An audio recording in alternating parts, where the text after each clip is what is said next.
What are your night shift horror stories? Used to work the night shift at a 24-hour Walmart. Customers are nuts enough in the daytime, but they become weird after midnight. Once, an elderly guy came in wearing only a jean jacket and fishnet stockings. He came up to my register, leaned in, and asked if we carried anything to get rid of lice. Those plastic barriers all stores have now to protect cashiers? Yeah, they need to keep those even after the lockdown ends. I lost count of the times customers got into my personal space to ask about products for fleas, lice, rashes, etc. Yeah, Walmart has a static level of weirdness spread out amongst its customers, right? Like at night, there's less customers, so they're all significantly weirder to balance things out throughout the day. Story 2. Was an orderly in a hospital. Two of us were sitting in the basement office adjacent to the morgue. A guy passed our office, looking at us a little shifty, came back again and asked if we had access to the morgue. We said yes, thinking he was doing a pickup for a funeral home, but that seemed strange given it was around 12:30 a.m. Nope. He wanted to pay us to let him in and leave him alone for an hour. We escorted him up to security. Apparently, he had tried it in the past as security knew him. Story 3. Worked as an evening manager at a major Hilton property. Got a complaint from a bunch of guests about the noise coming from one of the rooms. Turns out an intoxicated man was harming his wife and had the door barricaded so we couldn't get in. I called the cops and they had to get into the room using the balcony from the next room over. I'm still traumatized by what I saw when they finally arrested him and got the wife out of the room. It was horrifying. Story 4. Was walking through the simulation lab for nursing students at the hospital I work at on very little sleep. All the lights were off and it was my first time working night shift. Turned a corner and saw what I thought was a person standing behind a lamp that was on. Turns out it was a mannequin holding the pull cord. Really freaked me out and I was awake after that. Story 5. It was 3 a.m., popular Canadian coffee shop. There is one old baker in the back that rarely interacts with me past a dirty joke or a dirtier ditty from his Navy days. Other than that, I'm alone, not another soul around the area, and I expect it to remain so for at least an hour yet. I'm boxing up the days old for the homeless shelter when I swear I see something out of the corner of my eye. It's behind me. I turn, then look down. There's a small child standing there. A native little toddler with a faux hawk staring at me intensely. I'm struck dumb with how absurd the situation is. How did he get behind the counter? I didn't hear the door open or see him come through the counter. I scan the storefront. No one. I yell for the baker in case he has a friend or something visiting that lost their kid. He comes over and, like me, does a double take at the kid and is baffled. Kid starts muttering incoherently. I get him a glass of water and a donut hole, and the baker runs out of the store to do a perimeter of the block. I call the non-emergency line and explain I have a little kid with no parents. I can't get any information from the boy, just mumbles I can't make out. Police arrive, Baker comes back and says that he can't find anyone else in the streets. The guy from the 24/7 corner store said he'll keep an eye out. Police try to speak to the kid and also get nothing but mutterings and half-hearted gestures. They take him away. I saw them again for their morning coffee and they told me the little guy walked several kilometers from the nearest reservation in the middle of the night to my store. He had gone into his parents' medicine cabinet and just walked out of the house. And I'm floored. It must have taken that poor baby hours to get to me. Seeing him behind me like that in the middle of the night still shakes me. Spooked me more than the guy that threw a pot of coffee at me, the woman that tried to hurt me with a plastic spoon because I refused to give her a metal one, and the dude that waited around 4 hours hoping to catch me alone so he could teach me a lesson since I didn't have the flavor of bagel he wanted. Story 6. I worked in an open quarry mine down in Texas. We had this storm where it rained like a mother trucker for hours and hours. Being night shift, 6:30 p.m. to 6:30 a.m. supervisor, I was in charge of 8 Cat 745 haul trucks, 2 Cat 390 excavators, 6 Cat 980 loaders, 2 D8 dozers, and 1 D9 dozer. It was about 2 a.m. when I had 3 haul trucks get stuck in the bottom of the mine, just spinning their tires endlessly. It was horrible. Since we're talking about tens of thousands of dollars of production per shift, I had to get permission to shut the mine down from the superintendent and relay that to the supervisors up in the plant that washes and dries the material, frac sand. They wouldn't shut down because I said so. I called him at least 13 times within an hour to get him to shut the mine down. Since it was 2 a.m., he never answered, which never happened as he always had his phone on. 3 to 4 of us were soaking wet and covered from head to toe in mud to the point where you couldn't even tell we were wearing neon green high-vis safety gear. We got the trucks pulled out of the mine after roughly 3 hours of using a combination of the dozers and loaders and excavators. to essentially build a new road from drier materials. The superintendent got in at 6 a.m. for the 6:30 a.m. to 6:30 p.m., took one look at the mine and shut it down for the day. Turns out his phone charger came unplugged and his phone turned off in the middle of the night. Never knew I called. Story 7. Many years ago, I worked at a regional radio station in the middle of frickin' nowhere, Australia. I was the overnight operator, kept the overnight playlist running, set up for the morning, do all the manual checks for the next day, and jump on the desk if anything funky happens. I spent a lot of time sitting in what was essentially a tin shed in the middle of a paddock with my dog, shoes off, listening to 50s, 60s music, and doing crossword puzzles. Except one night, when the roo hunters came through, they spooked the kangaroos in the paddock and one of them jumped headfirst through our office window. So there's me, barefoot and half asleep when this 6-foot-tall kangaroo smashes through the glass window, glass everywhere.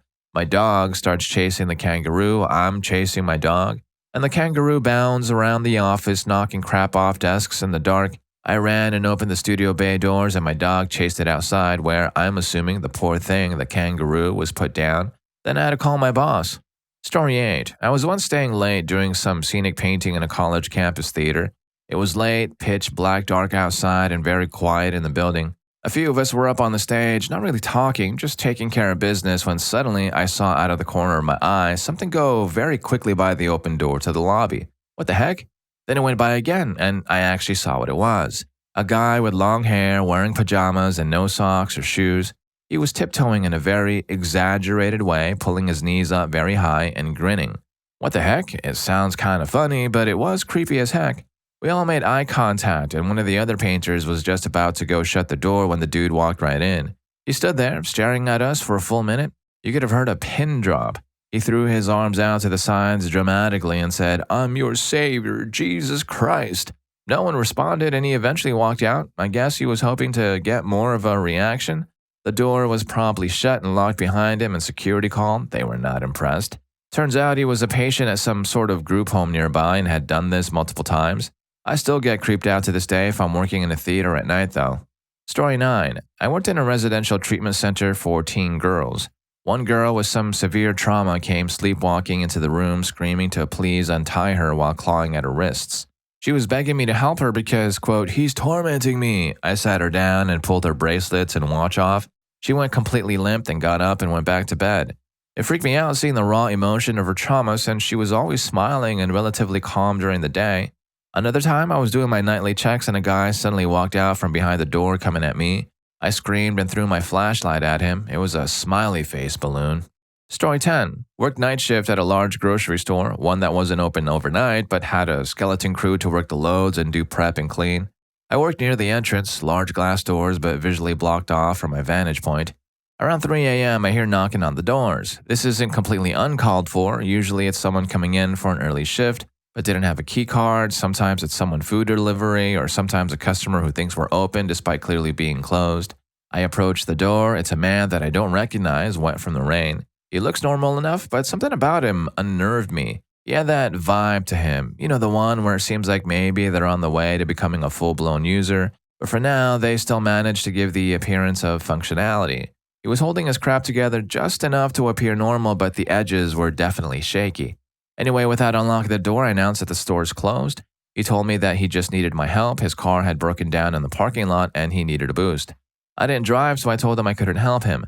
I should have walked away there, but he was out in the rain and I did legitimately feel bad, so I told him I would see if any one of our few crew did drive. I did find someone who was willing to help and got the night crew manager involved as well. We went out and it turns out he was parked a bit off from the entrance in a fairly secluded spot, and he had a lady with him. There was a similar vibe with her, almost but not exactly normal. It didn't click right away, but I figured they had been fooling around in the car in the parking lot, maybe left the radio or lights on and drained the battery. To me, that explained the weird, unnerving feeling. They either felt ashamed or guilty, and it was showing through. Anyway, my coworker goes over to help give them a boost. The manager and I stayed out there with him, nearby, watching. The two lovebirds kept peeking over at us a bit uncomfortably. After a few moments, the coworker returns from the car and hurries us back inside. We don't see them drive off, which seems odd. We get inside, lock up again, and then the coworker thanks us for staying out there with him and not leaving him alone with them. He also caught on to the unnerving air about them, and it made him worried. What worried him more was when it also turned out that there was nothing wrong with their car. Alright, that kind of sounds like the opening credits scene of a scary movie flick, and it definitely sounds like something really awful would have happened if they hadn't been outnumbered. Story 11. I used to work the night shift as a care aide in an old folks' home. It was already creepy. The home was an old hospital that was converted. Some schmuck kept walking around the courtyard after dark, dressed as the Grim Reaper, knocking on doors. It was actually really scary. He ran off, and the facility got a security guard for a few weeks. Story 12. Used to work the night shift at a middle school. Every night while cleaning out the boys' locker room, I would hear at least one locker slam shut, sometimes more. This creeped me out when I started, but after a couple of months, I got used to it. One night while cleaning one of the girls' locker rooms, I heard a girl scream. I walked out of the locker room, even looked outside the building, and didn't see anybody. Before that, I worked at the high school. I'd randomly hear doors open and close. Nowadays, I work a day shift at another school. About a year ago, I just got to the building to begin my shift. It was still dark out, and I was turning on all the lights. When I walked by the main office, I heard what sounded like someone ransacking the place. Papers being tossed. I heard what sounded like a table or file cabinet being dragged. I remember my first thought was, man, somebody must have lost something important. Then I clicked. It was 6 in the morning, and it was either Thanksgiving or Christmas break, meaning there was no school and there shouldn't be anybody in there. Took me a second to work up the courage to go in and check it out. When I did, nobody was there and nothing was out of place. Finally, last month, I got a call from dispatch at 3 a.m. The fire alarm was going off and they needed somebody to go turn it off. As soon as I walk in, I freak out. The alarm is blaring, but what scared me was the strobe light that flashes with the alarm. The building was pitch black, except every other second when that strobe lit the halls up, it looked like something straight out of a horror movie where they're looking for the criminal. I was half expecting to see someone pop out of nowhere when the halls lit up. Story 13. Was running the register at the 24-hour supermarket. Stock person comes running into produce carrying a mop handle screaming, "You mother trucker!"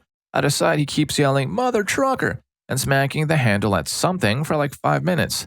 I'm ringing up customers and freaking out because he was losing his mind, but I'm not interested in getting involved in a crime, so I ignored it.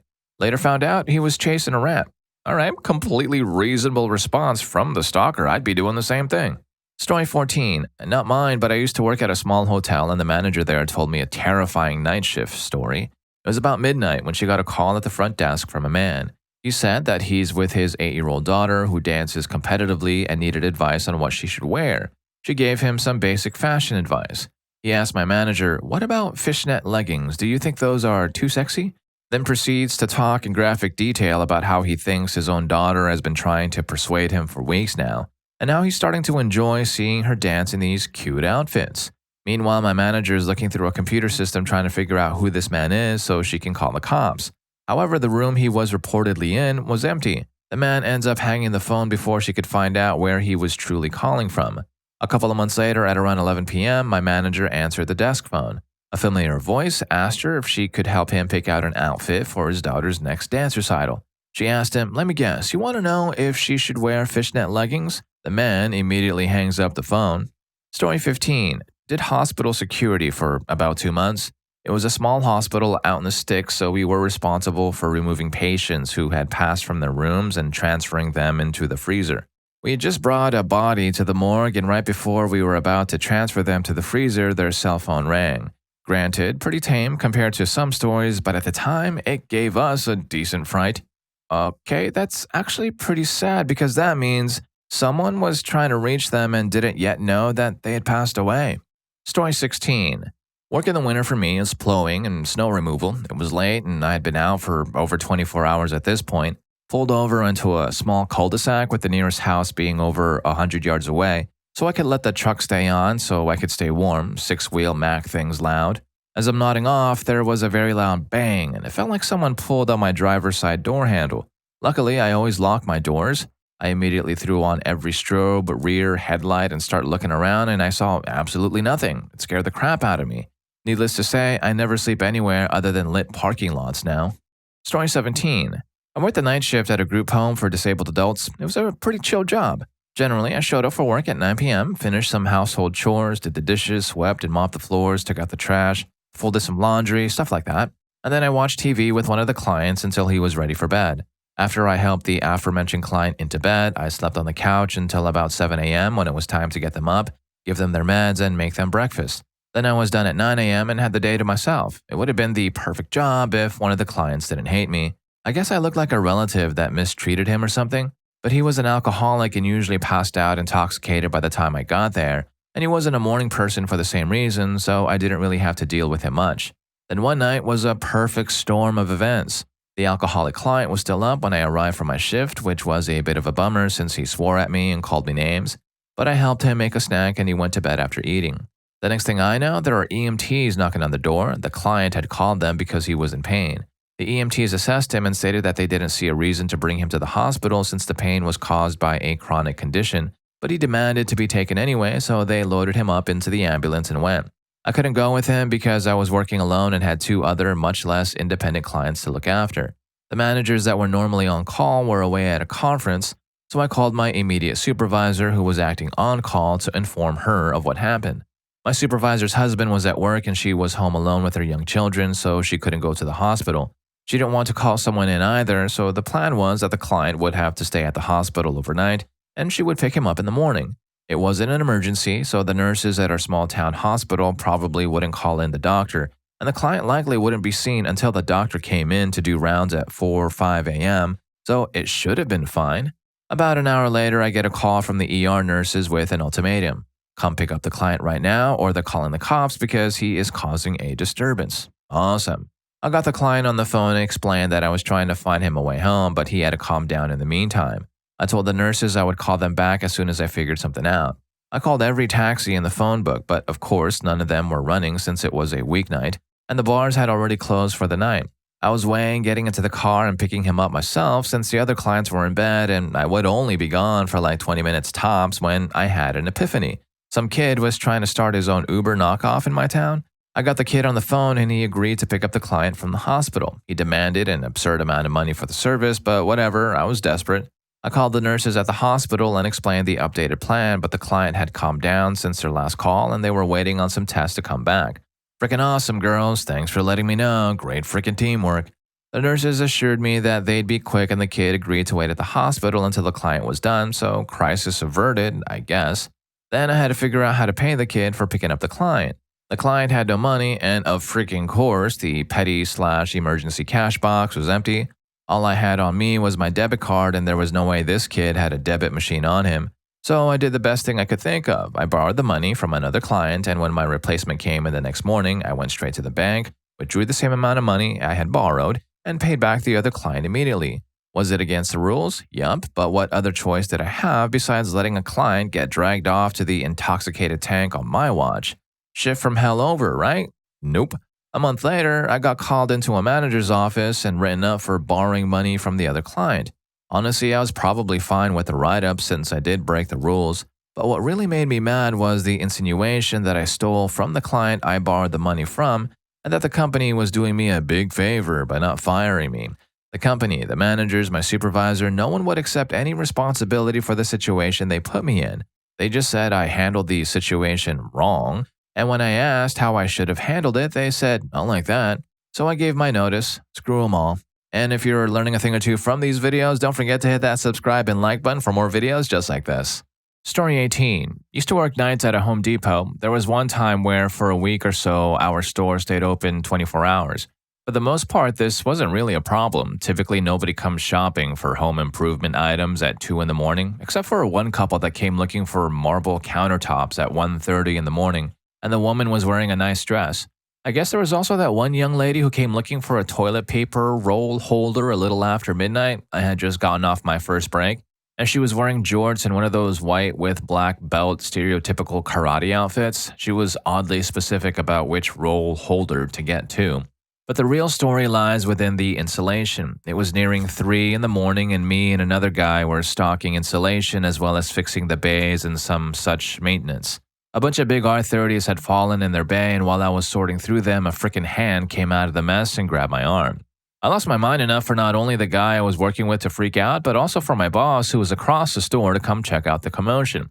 Turns out a homeless guy had come into the store at some point, and I can only assume before the night crew showed up, and had made a nest in the insulation where he fell asleep. The dude was in bad shape too, like far gone into whatever inebriation that we had to call the police to remove him. I was always a little more cautious around the insulation after that for at least the time the store stayed open 24 hours. Story 19. I was working the Christmas Eve night shift in my local emergency department. The clock struck 4 a.m. on Christmas morning, and the emergency buzzer sounded. A 74-year-old patient had gone into a sudden cardiac arrest. The buzzer wasn't working properly, so we couldn't locate where exactly in the department it was coming from. Once we finally figured it out, we got in there and I took over the chest compressions. A team of anesthetists, nurses, doctors, and 20 minutes later, we managed to get him back just long enough for his family to come and say goodbye to him. What a crappy Christmas. Story 20. Many years ago, I briefly had a job that started at 3:30 a.m. The job itself was very boring, but the commute was wild.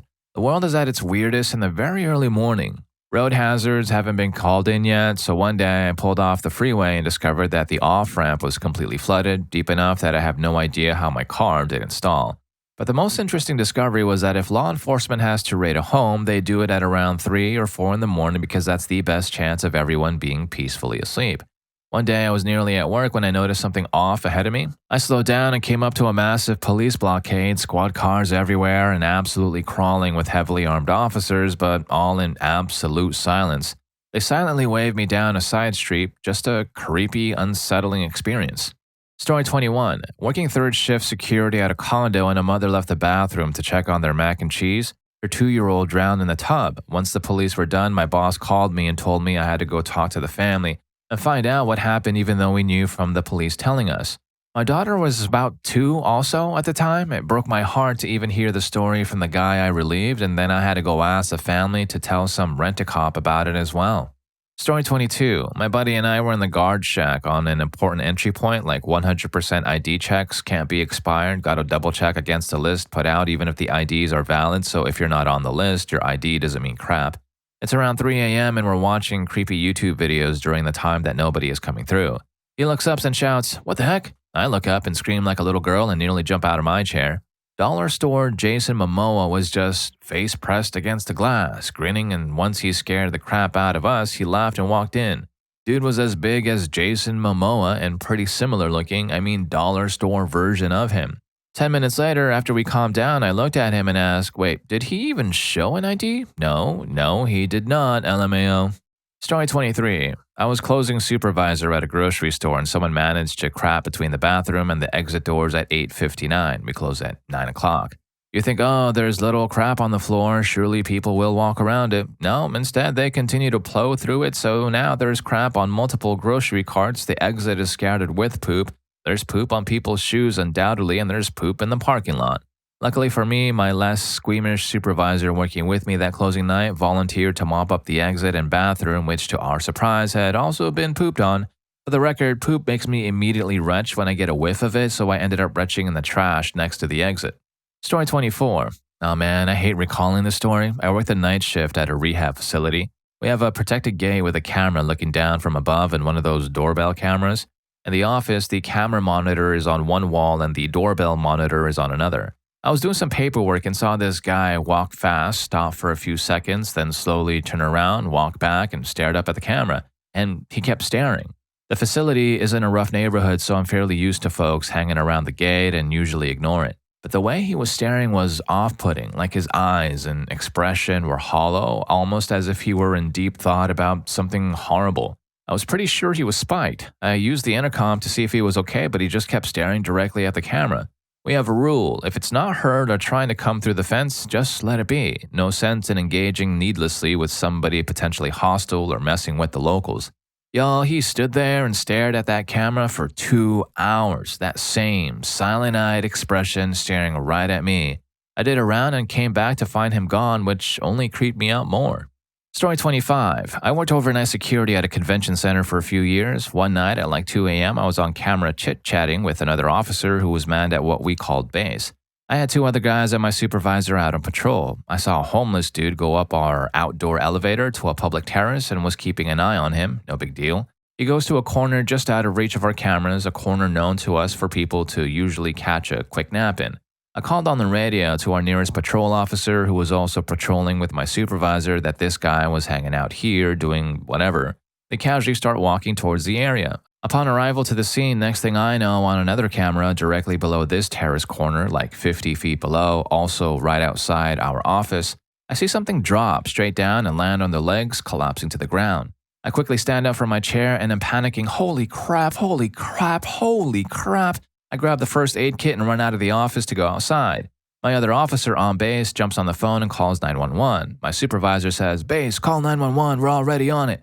I'm the first one there, and this homeless man was writhing in pain, trying to mumble, "What happened?" He manages to roll over. I don't dare touch him, and I doubted my first aid kit would have helped at all. My supervisor and another officer come running down the stairs to the scene. Apparently, when they arrived at the original scene on the terrace in my camera's blind spot, the guy was sitting on the ledge with the 50-foot drop directly below him. My supervisor yells, "Hey, get down from there," and the homeless dude just lifts himself up and drops, not a word spoken.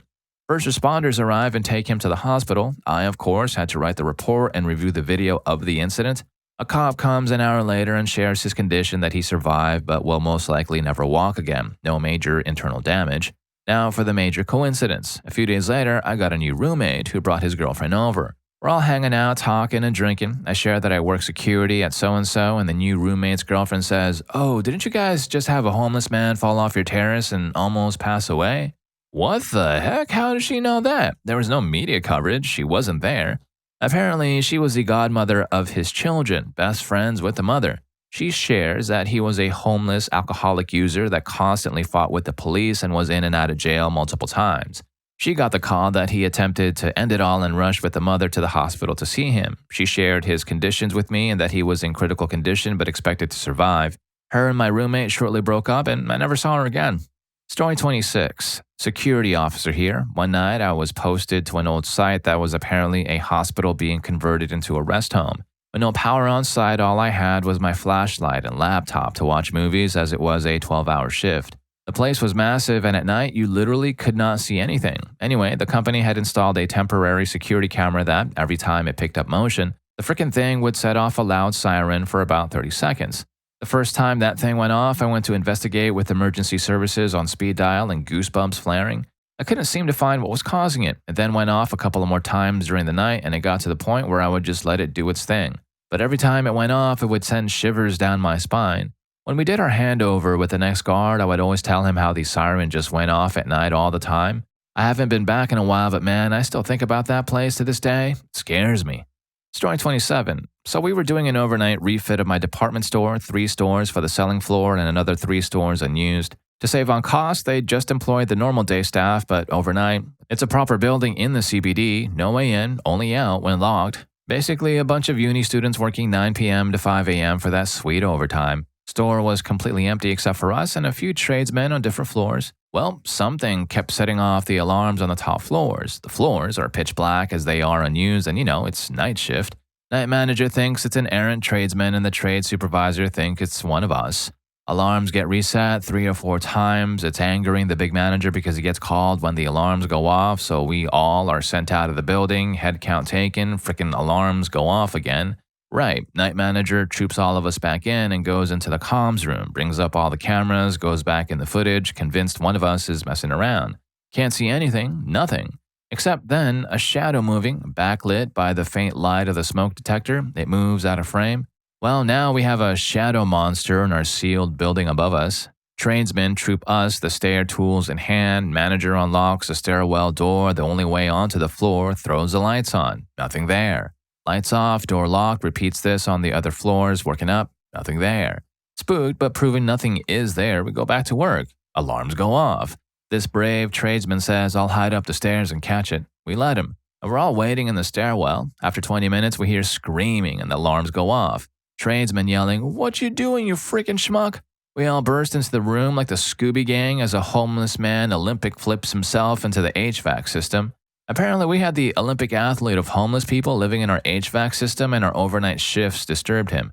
Night manager got the police to deal with it. Since this department store was a retrofitted old building, there was actually a fair bit of room between the floors on the upper levels. Homeless made a swag between them, move between them by army crawling the big vents, which also explained why the system was freaking useless.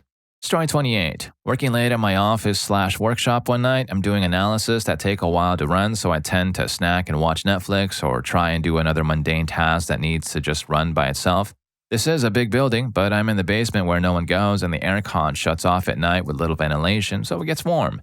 The horror story was more for the security guard that walked in on me, a 2-meter tall man, heavily tattooed, eating cereal at like 3 a.m., walking around. I could never look him in the eye after that.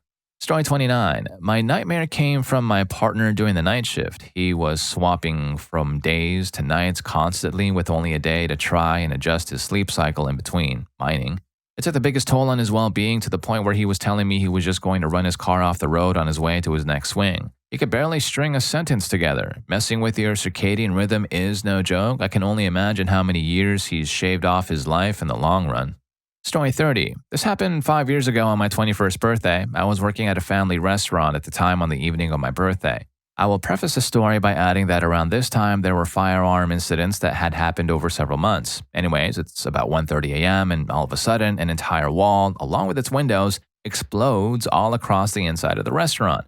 I screamed and ducked, literally fearing for my life, convinced I was in serious danger on my goddamn 21st birthday. As it turns out, a car had blasted through the wall and windows, so my coworker went to run outside to see what the hell just went down. I call 911, and while I'm talking to dispatch, I go outside to see the damage for myself.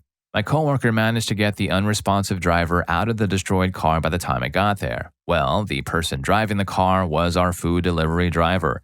He had just left moments before the accident to drive out his final delivery of the night and coincidentally experienced his first seizure. Absolutely crap luck, right? Anywho, first responders come, take him away, and he's okay. I'll also note that, thankfully, no one else was hurt. We all stay until about 5 a.m. cleaning glass, car parts, and other shrapnel out of the restaurant. A birthday to remember. Story 31. I'm a paramedic working the graveyard shift. One night, we got called for a situation unknown with police on the way. There was a lady, around 40, who had just arrived in the country. She was lying on the couch with her eyes wide open and pupils fully dilated. There was almost no white visible in her eyes. She was breathing normally but completely unresponsive. At one point, she screamed and her body moved in a way that no living thing should move. A friend of hers was with her and was the one who called 911. While trying to figure out what happened and asking basic medical questions, her friend told me that she had been exorcised twice in Colombia before. At that point, I got a little scared. Since she wasn't responding at all, we transported her to the hospital. All of her muscles were so rigid that when we decided to move her onto our stretcher, we were able to carry her like a plank down the stairs. She also tried to scratch my face with her nails and every 5 to 10 minutes screamed in a way I'd never heard before. She was admitted to the psych ward afterward. I never heard from her again. 15 years later, I'm still wondering if it was a real demonic possession or just a psychological condition. Okay, I'm gonna go ahead and say it probably wasn't demons, only for my benefit because I am in a dark room with only my screen providing dim light while I'm recording this. Wish me luck, guys. I'll see you at the end of this one, hopefully. Story 32. Night shift nurse picked up the phone about 2 a.m. Don't panic, but recognized it as one of the C-suite's voices. I was immediately worried. There's an electrical issue in the something another closet. There's a chance it may explode. You need to evacuate all patients from the area. Just me and one other nurse with 5 moms, their 5 babies, and however many visitors. We quickly jumped into our own little panic-driven task force. We had packed up enough diapers, wipes, formula, water, snacks, and blankets to be evacuated for a week, lol. Happy to report it didn't explode and all was back to normal by 7 a.m., day shift. There's plenty of horror stories from creepy things happening or just not having enough staff during bad deliveries, but this one has always stood out in my memory. Story 33. My friend used to work at an amusement park, not a very famous one, but he worked as a security guard, sometimes taking the night shift. In this amusement park, there is this area that is themed kind of old Western style with every building made of logs, no AC in stores, and they had a few museums showcasing all these small, extremely old items or even houses and bedding. And when I say old, I mean like stuff from over 200 years old, so obviously the original owners of said items are gone. As a night guard, he mainly just watched cameras and checked areas out where the security alarm had been tripped. In the western area, every single night, at least once, the security alarm would go off, nothing would be there, and then a while later, it might go off again. Our lights would flicker when they weren't supposed to or just completely shut off. Story 34. Downtown Vancouver, Canada. I worked overnight at McDonald's. This guy, who was clearly very strung out, kept screaming at me because he wanted free food and almost looked like he was going to leap over the counter.